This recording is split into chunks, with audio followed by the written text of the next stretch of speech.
শরীয়তের ফর্মুলা হলো,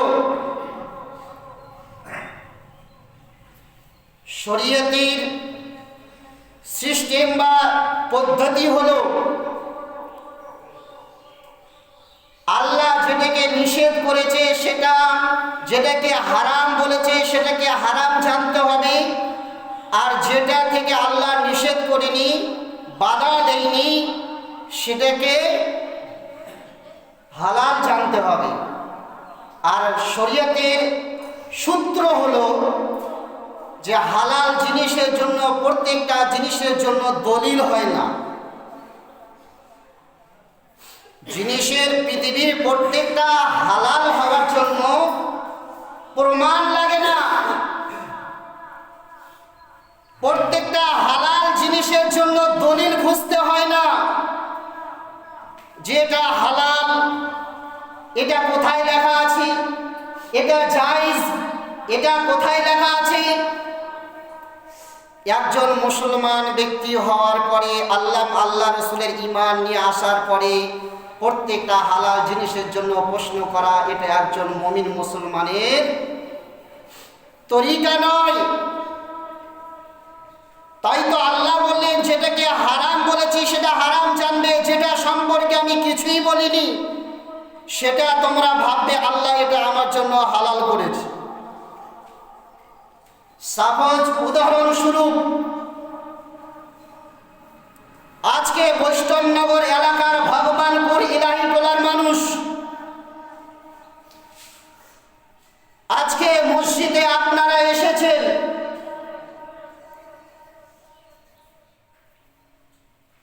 আপনারা মসজিদকে সৌন্দর্য করার জন্য কোনো কোনো মসজিদে মার্বেল লাগাচ্ছে, কোনো কোনো মসজিদে টাইলস লাগাচ্ছে। মসজিদকে সৌন্দর্য করার জন্য কোরআনের কোনো আয়াতে দেখাতে পারবেন যে মসজিদে টাইলস লাগাতে হবে, মসজিদে মার্বেল লাগাতে হবে? যেই সম্প্রদায় ব্যক্তিরা বলে হালাল হওয়ার জন্য এটা কোথায় আছে দেখাতে হবে, ওই সম্প্রদায় ব্যক্তিদেরকে সওয়াল করুন, ওই সম্প্রদায় ব্যক্তিদের প্রশ্ন করুন যে আপনার কথা হলো হালাল এটা আছে, কোথায় লেখা আছে? শুধু সুন্নির মসজিদে মার্বেল আর টাইলস বসানো হয় না। ওয়াহাবি, দেওবন্দি, লামসাবি, কাদিয়ানি যারা কথিত আহলে হাদিস বলে তাদের মসজিদও মার্বেল বা টাইলস লাগা থাকে, আগে কি থাকে না? আরে টাইলস লাগাতে হবে, মার্বেল লাগাতে হবে, তুমি তো জায়েজ, তুমি তো ওটাই করবে, তুমি তো ওটাই মানবে, যা কোরআন ও হাদিসে আছে সেটাই তুমি করবে, তোমার সূত্র হলো।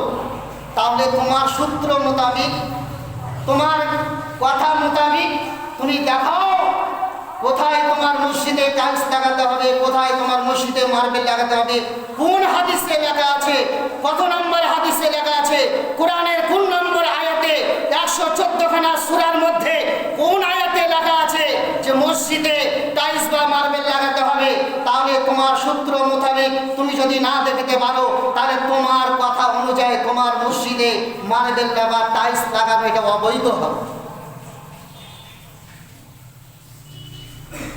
তাই তো আল্লাহ বললেন, আমি যা হারাম বলেছি এর জন্য দলিল আছে, আর যা আমি হারাম বলিনি সেটাকে হালাল জানবে, সেটা জায়েজ আছে।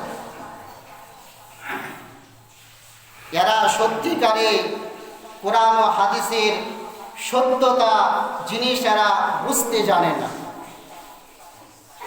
আপনি দৈনন্দিন জীবনে যা কিছু কর্ম করেন, আপনি যা কিছু লেবাস পরিধান করছেন, পোশাক পরছেন, তা আপনি কি হাদিস ও কোরআনের মধ্যে দেখাতে পারবেন?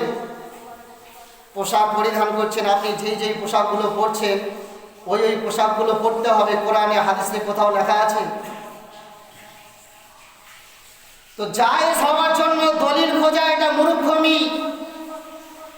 প্রত্যেকটা হালাল বস্তু, হালাল জিনিসের জন্য দলিল হয় না।